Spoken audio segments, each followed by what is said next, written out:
Salman can verir, Salman Farsi.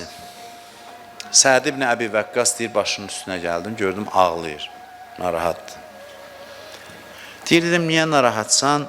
Dedim, malımın, sərvətimin çoxluğundan. Bəlkə də Səd ibn Əbi Vəqqas gülməli idi o vəziyyətdə.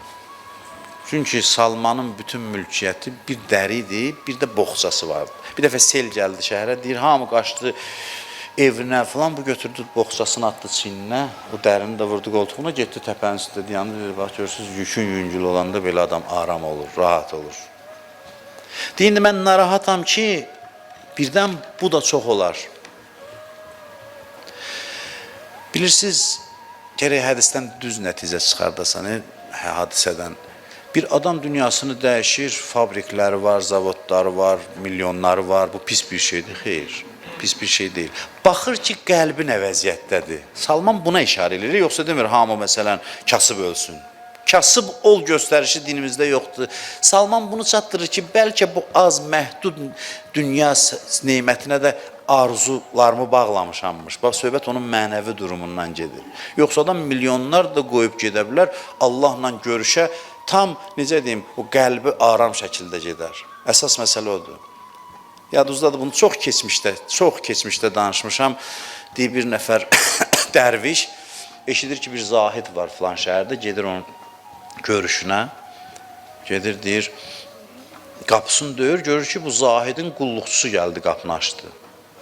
Bu deyir, bir adamın ki, qulluqçusu olur, o nə zahid ola bilər? Məyus olur. Deyir, filan kəsi istəyirəm, deyir, gəl, aparır. Görüşür. Deyir ki, sənin sorağı eşitmişdim. Eşitmişdim zahid adamsan, amma belə geniş evdə qulluqçu ilə filanla yaşamağından heç zahidə oxşamırsan. Məyus oldum. Deyir, yaxşı, bu heç nə demir ona. Deyir, hara gedirdin? Deyir, ziyarətə. Kərbəlaya. Deyir, mən də gedirəm səninlə. Çıxaq. Deyir, düzəlirlər yola. Yola düzəlirlər, bir qədər məsafə gedəndən sonra bu dərviş deyir, mənim küzəm sizdə qaldı. Bir balaca küzəsi var, gildən.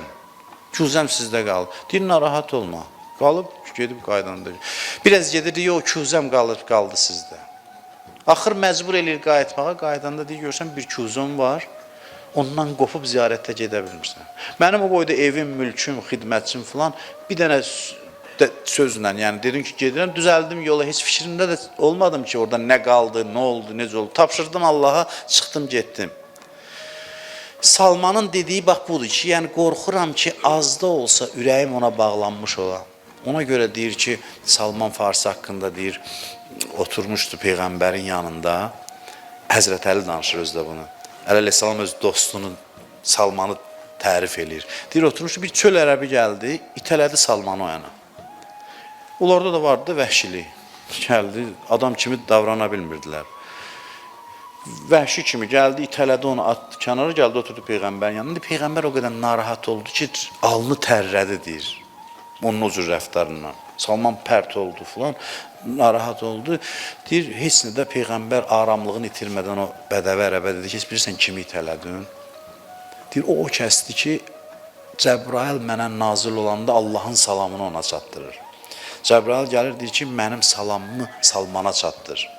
Belə bir adamı itələdin. Elə bir adamı itələdin ki, əvvəlkilərin və sonuncuların elmi onun huzurundadır, onun yanındadır, onun zehnindədir.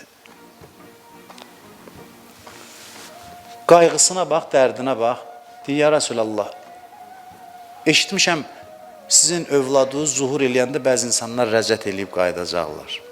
Təzədən oyla bir yerdə yaşamaq üçün deyib, bəli. Sualım budur sizdən. Mənim də icazəm var, rəzət eləyim, qayıdıb onun dövründə yaşamağa. Peyğəmbər müjdə verir, sən də rəzət eləyəcəksən, qayıdacaqsan. Deyir, ondan sonra bilmirdim, dünya kimin əlindədir, məni maraqlandırmırdı. Sevincimdən dərimə sığmırdım. Bunun da həyəcanı var.